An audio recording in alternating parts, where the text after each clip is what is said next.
things I don't buy or do as a financial minimalist. Like, financial minimalism is to spend money intentionally on things that bring value in your life that over time will result into less spending. People, like, every time a new device comes, people upgrade devices for as long as what I'm using is in a perfect condition. I refuse to spend my money on a new device. I get 12 Pro Max and that's what I'm using to record my videos. It is okay. I don't have any reason as to why I should upgrade to a 16, 15 Pro Max. Maybe if someone bought it for me, but I am not spending my money on that. Pets. I actually had a pet a few months back. It was called Rango. It was a Maltese. It was a nice puppy, but I was with it for less than a week. What I realized was pets are expensive. Buying it are costly. Maintaining them, their food, anything can happen. Like, having a pet is like raising a child. Like, as a person who's trying to put my finances together, I can't afford having a pet, whether it's a cat, a dog, a mouse, or rat. Like, I just can't afford having pets.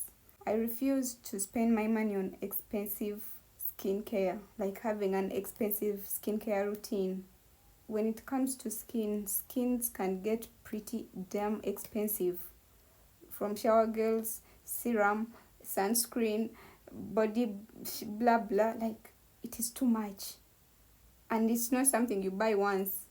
You have to buy things every after 2 months or 1 month. It depends on how often you use them. At the end of the year, if you calculate how much you spend on expensive skincare, it would be too much. So my skincare routine is simple.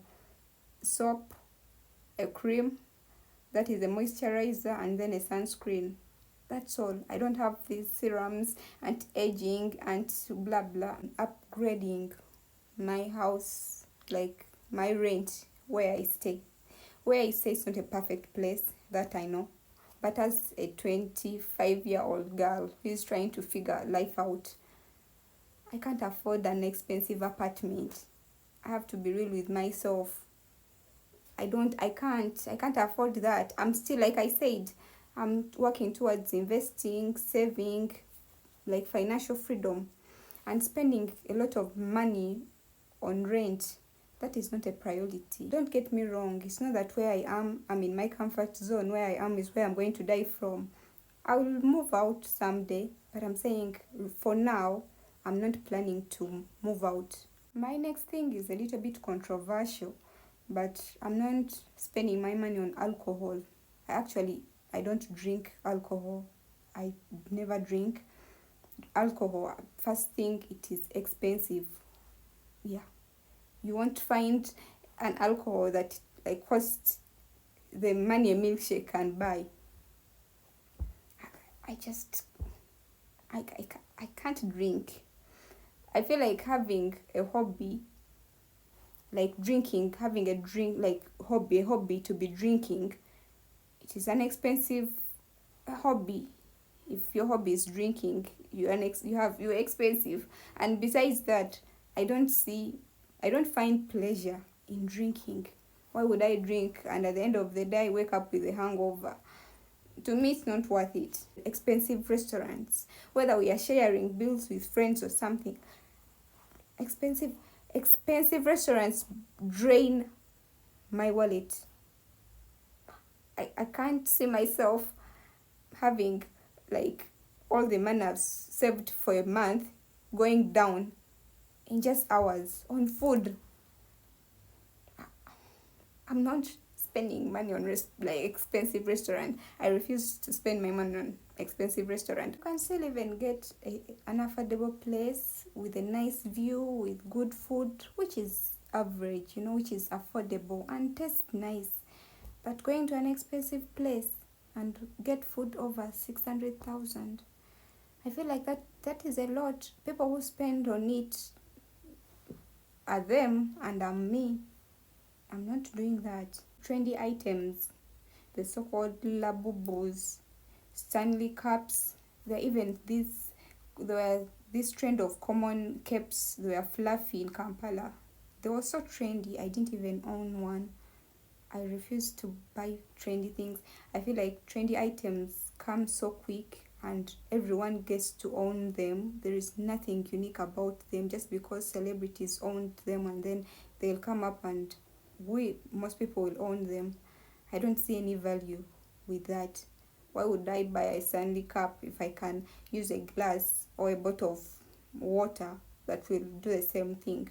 Buying things that were not on the list, most especially when it comes to groceries, or you go to a supermarket and you want to grab things, I always go with the list. If I see something that I want and then look through the things I'm supposed to get and it's not among them, 99% I don't buy it. I just get the things I came for and leave.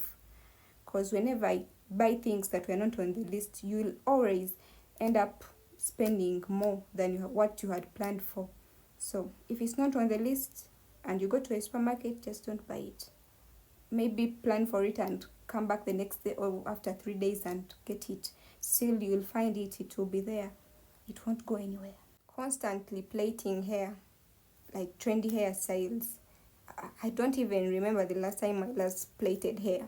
And don't get me wrong, it's not that I don't plait hair, but I plait my original hair. Like I have these two wigs, this one and a black one, the curly one. If I'm not wearing both of like one of them, I'm putting on caps.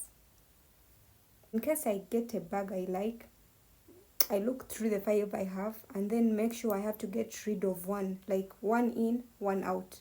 If I look through what I have and I feel like I like all of them, I won't get a new one. But if I look through what I have and I feel like I can get rid of one and I can give it to my sister, then I'll bring a new thing, a new item in.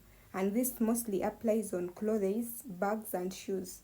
So that will help me not to clutter, like to add in a lot of things like clutter. Because at the end of the day, still, you can't put on like the 50 pairs of shoes you have at once. It will be one thing at a time. You can't carry 50 bags that you would own.